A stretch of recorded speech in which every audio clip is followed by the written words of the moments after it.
Hello, everyone. It's Shane Kanto, your Wasteland Reviewer, and welcome to Lost in the Wasteland, my weekly show where I get to learn a little bit more about somebody else's perspective on movies. And joining me for my interview this week is Greg Vorob. Thank you so much for coming on. My absolute pleasure, Shane. Thank you for having me. Absolutely. And Greg, if you want to introduce yourself a little bit and tell the audience where they can find some of your work. Yes, so I am an actor, and I guess for all intents and purposes, I'm also a producer and a Mhm. writer. So, in short, if you go to my YouTube page, I'll spell my last name Vorob. So, at Greg Vorob on my YouTube page, it'll give you a good idea, and it'll Mhm. also, in the liner notes, tell you how to contact me if you want to say hi and talk more. Awesome. And I'm glad we got to connect because I got a chance to check out one of the short films that you're in, The Master Chef, which was so much fun. It Why, was thank an you. absolute delight that I when I got a chance to check it out, and I had been watching a lot of short films recently, and that one, I try to sell short films on people a lot because like I feel like a lot of people just don't pay attention to them. But like when you can just have such a small commitment of your time and just have such a good time when something like the Master Chef just has a very specific thing that it's trying to do, and the gag that it's trying to pull off, it just pull off expertly. It's funny, it's a lot of fun. So it's definitely one I would recommend for everybody to check out from Greg's work for sure. Thank you so much. Absolutely.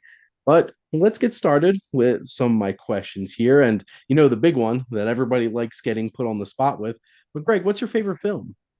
That is a no-brainer for me. It's Defending Your Life, an Albert Oh, Brooks film from nice. 1991.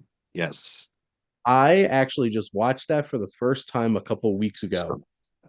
And it was probably over the past 2 years, I've started to, I think the Lost in America was the first of his comedies that I got to see. Because like I've seen him in stuff before. Um, Oddly, I think one of my first introductions to him outside of Finding Nemo was Drive, which is where he's not very funny.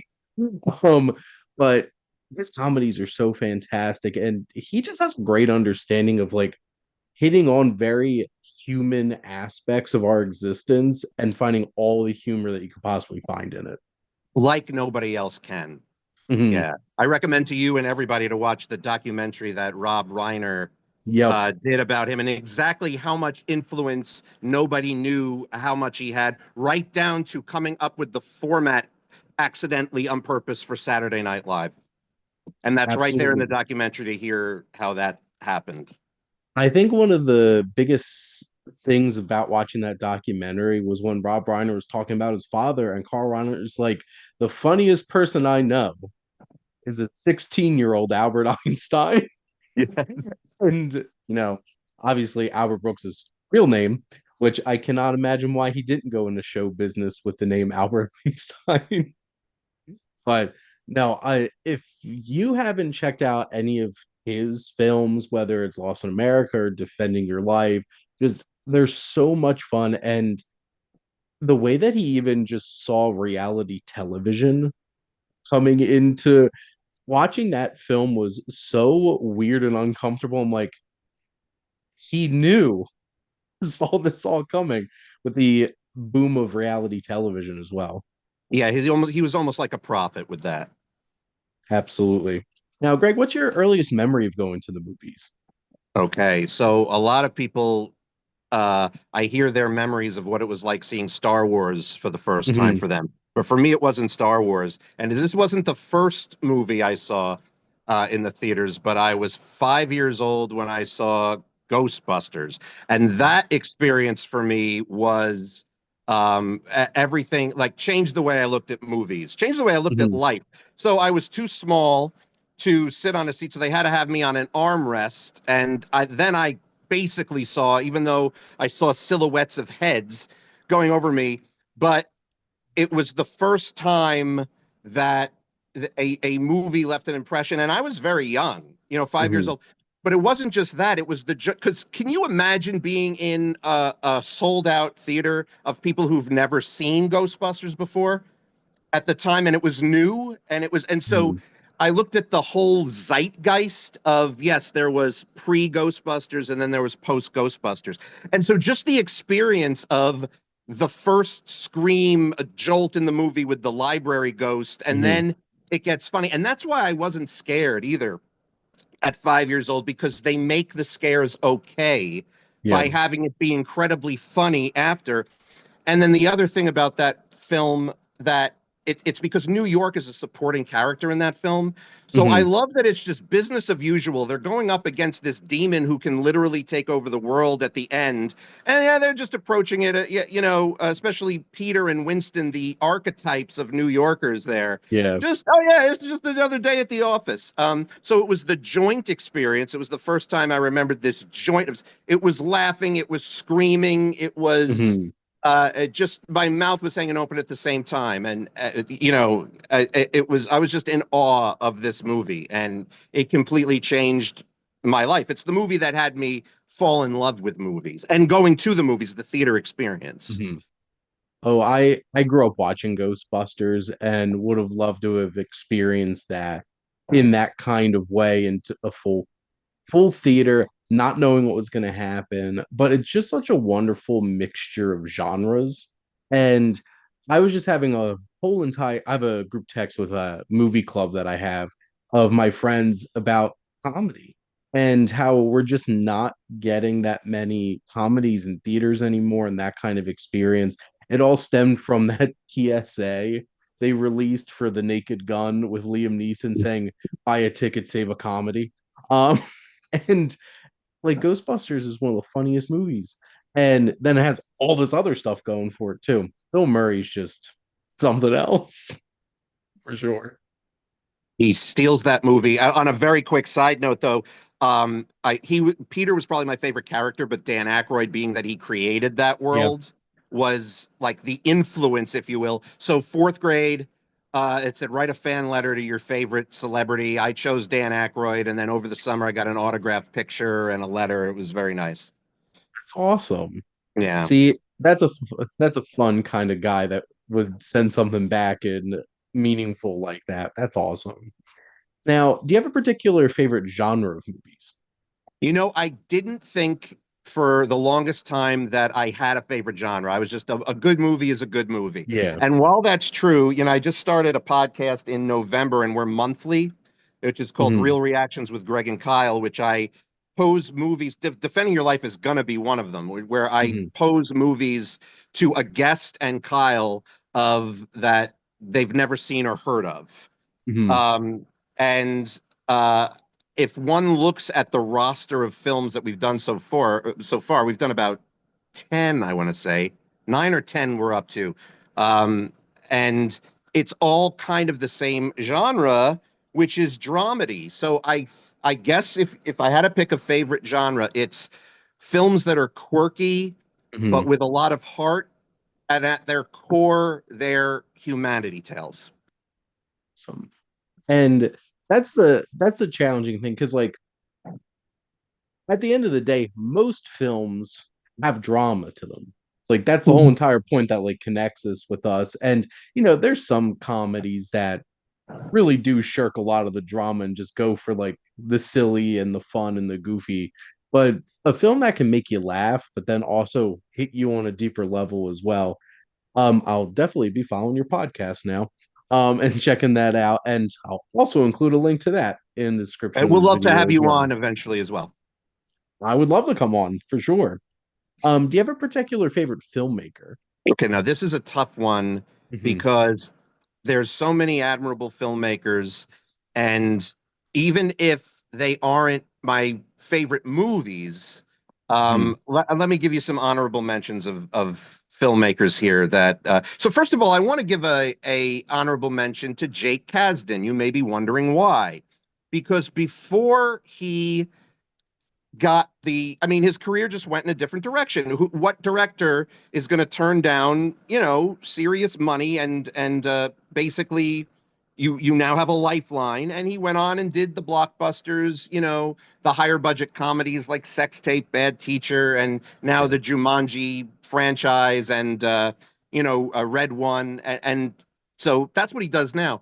But he started doing these very personal indie films, and two at the top of my head that I could tell I would recommend. One we did on Real Reactions, one we're gonna do on Real Reactions.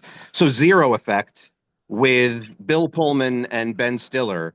Now there's a filmmaker for you, you know, and there's how he Mm, started. It was obviously very personal to him. It had a very independent feel, and just it's one of those films where if one taught a film class, it would be if you look at the acting, the directing, the shots, the feel, everything, it's a filmmaker's film, you know? mhm, So that would be Zero Effect. And another one he did was called The TV Set, and that's with David Duchovny, Sigourney Weaver, and a great supporting cast, and I think Judy Greer.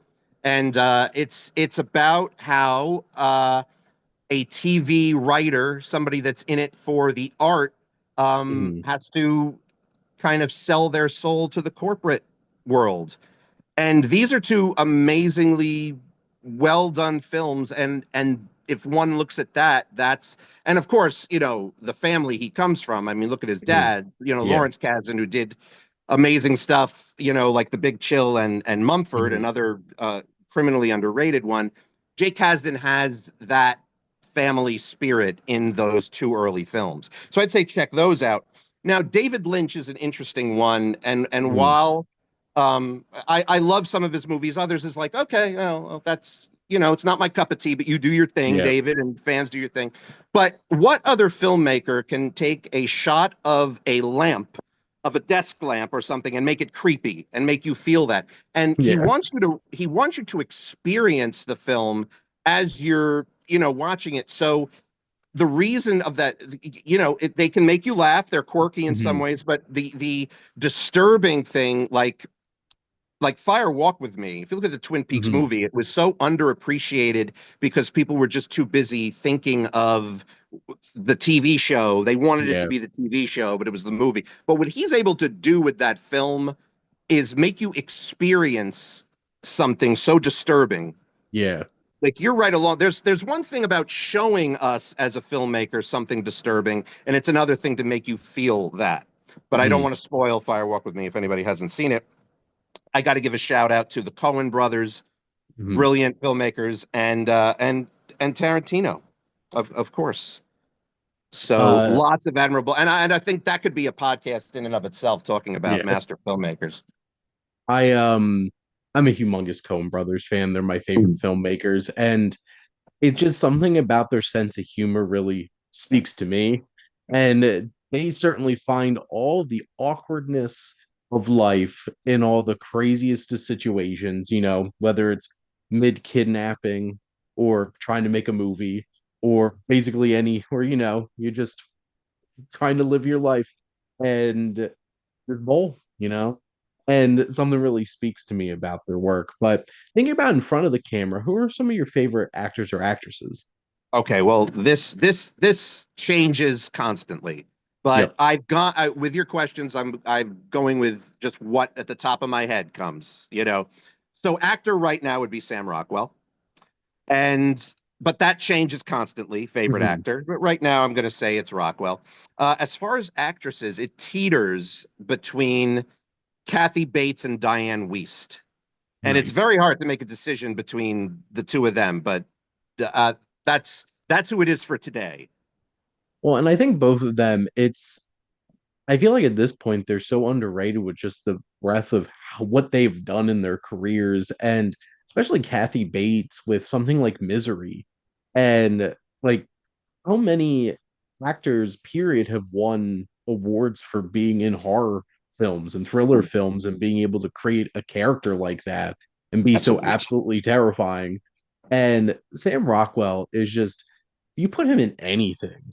And it's funny because, like, I'm a big Marvel fan, and I remember, you know, God, it's been probably 13 years or so since, oh no, 15 years since like Iron Man 2 came out. 15 years later, I think my favorite parts of that movie is just him as Justin Hammer and just him doing a Sam Rockwell thing. But he's doing so much great work. And even when he like pops up randomly in like White Lotus and it's just like, where'd Sam Rockwell come from? And just always makes an impact. I'll tell you, a Galaxy Quest was a film that I had a Yes. rewatch on the other podcast, which is a Star Trek podcast. And so Galaxy Quest, when I saw it years ago, it actually didn't do anything for me, but he's the one that left the impression, Hmm. you know. And so when I had to rewatch it, which I did enjoy it the second time, Hmm. it was definitely like he steals that Yeah. film. Yeah. And at that point when that came out, he was just like, "Who's Sam Rockwell?" Yeah. And looking back now, it's like, of course Sam Rockwell would steal this movie out from everyone. He's so funny, but even like I remember watching like Fosse Verdon that he did for FX and that mini series, and he just does an amazing job of bringing Bob Fosse to life. Um, which also I'm imagining was a lot of fun for him, seeing as he loves to dance everywhere. And then got to be one of the most famous composers and choreographers in like all of Broadway and stuff like that. But Greg, what's a film that you feel like you could just watch like every day? That goes back to Defending Your Life. Mm-hmm. And it was hard because obviously the runner-up would be Ghostbusters, but I Mm-hmm. had to go with my gut and say Ghostbusters might run thin a little bit after a while. I'll go with Defending Your Life. Mm-hmm. I I feel like a lot of answers lean towards comedy for sure, because honestly, I feel like all of us could use a good laugh every day, to be honest. And that one certainly makes you think a lot too, along with being able to get all those laughs in, because you're dealing with afterlife and looking back on your life and everything that you've been through. And just there's something about Albert Brooks, just it looks so effortless, the what he's able to do, bringing so much life and humor into things, and it's just absolutely fantastic. Now, Greg, what's a film that's you connect with closely because it relates to another interest of yours? Okay, well, this was another tough one, but the one I came up with was Silver Linings Playbook. And the reason there, now this is okay, so this is a film I saw only once, but remember the Mhm. entire thing. It's a little Mhm. hard to watch, but I think that you need more films and you need more awareness of mental health. And in Yeah, this case, they explore bipolar disorder, but it could have been any yeah. mental health situation. And first of all, let's give props to Bradley Cooper and what he Mhm. did there. And there was just it really is a realistic look and a great look at mental illness. And I think takes we got to get rid of the mental illness stigma. So as far as mental illness awareness goes, I don't think there are great examples here and there, but Silver Linings Playbook is a great one to look at there. Well, and it has an interesting variety of characters dealing with all of different kinds of issues. And like obviously Bradley Cooper's like the centerpiece of it. And Jennifer Lawrence dealing with loss and unexpected loss and being young, dealing with that kind of experience. And then Robert De Niro with the OCD that his character goes through.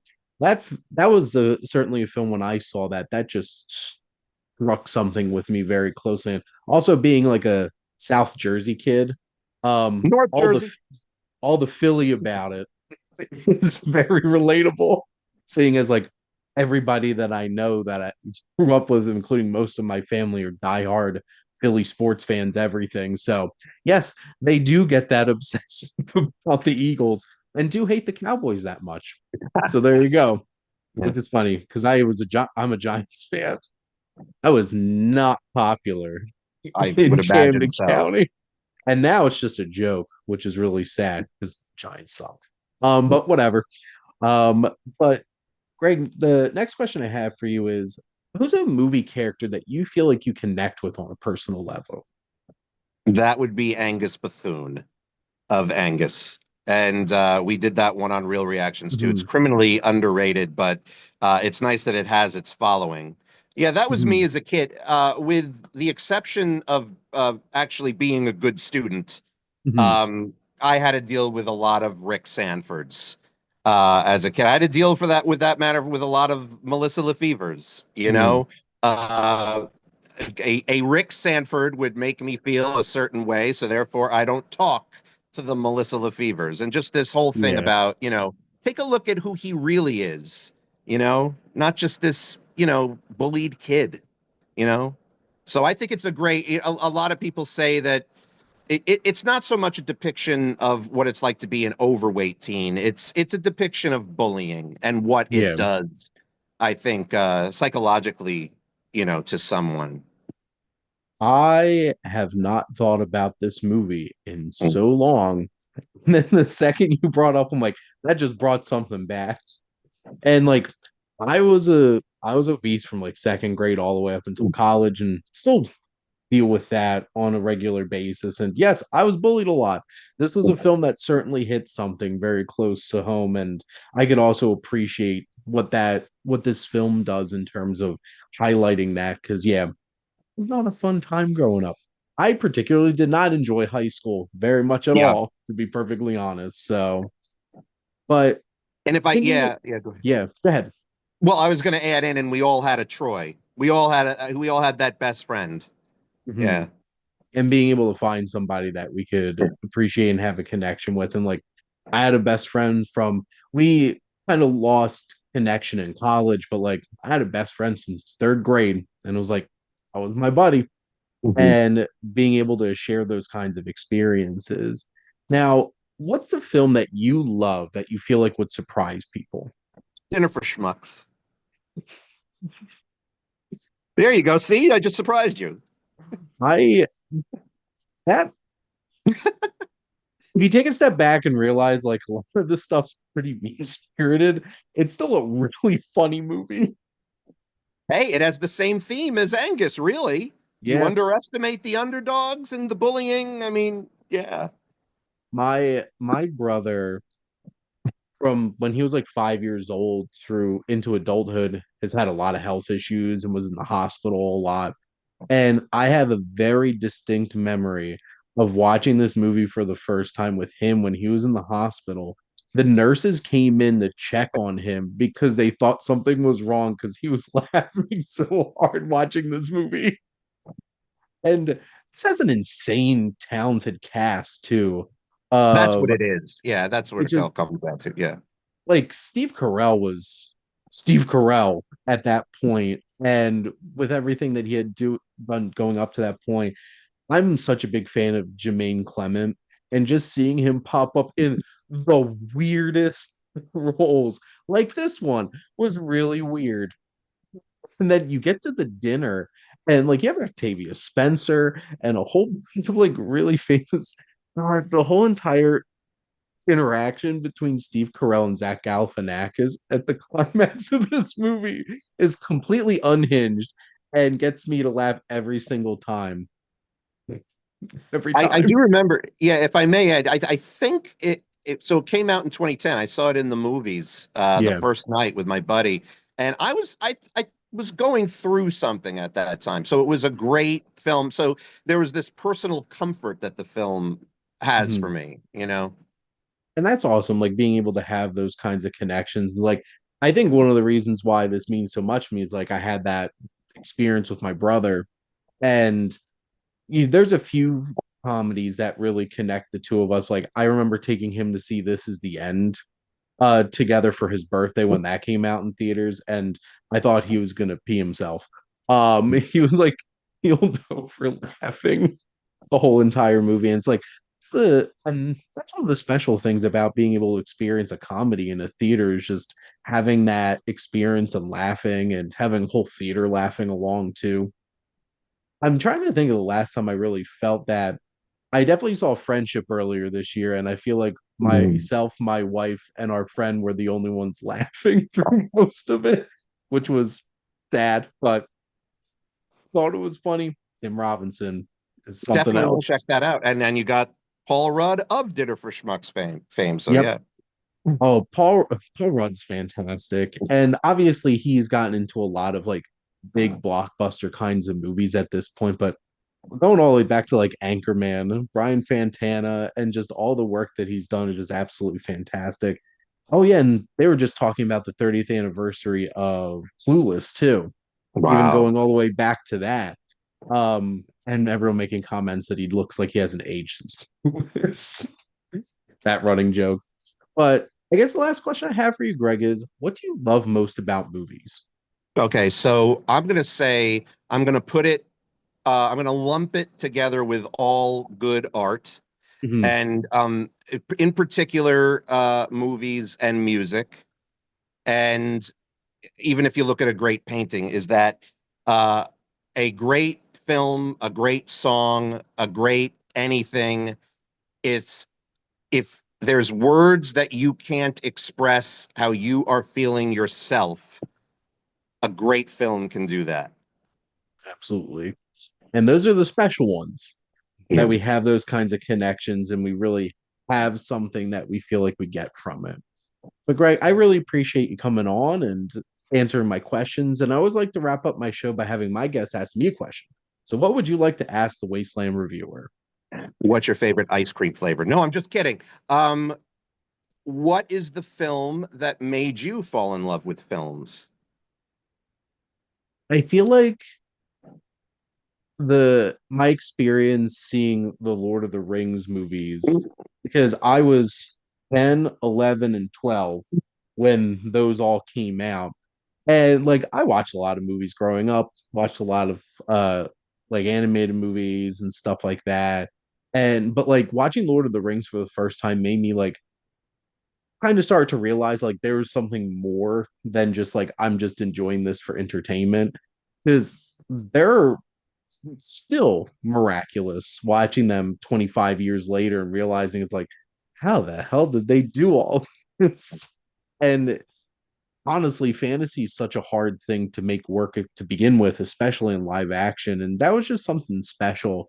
And like I've had a few other moments, like I took a cinema class in high school and really started making me think about movies in a different way. And I remember like I would never have casually just watched Full Hand Luke at 15 years old, but like watching that in that film class and realizing like all the layers to it and everything.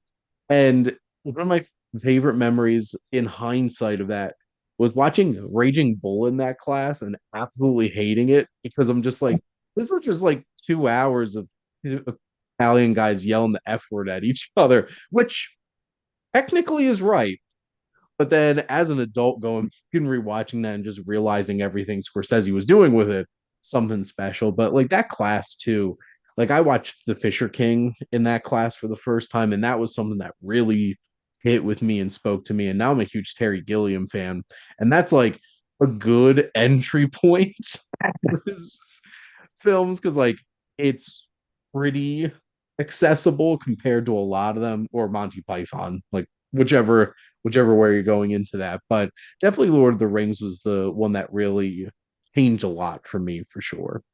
But Very awesome. thank you for your question. And thank you so much for your time. My pleasure.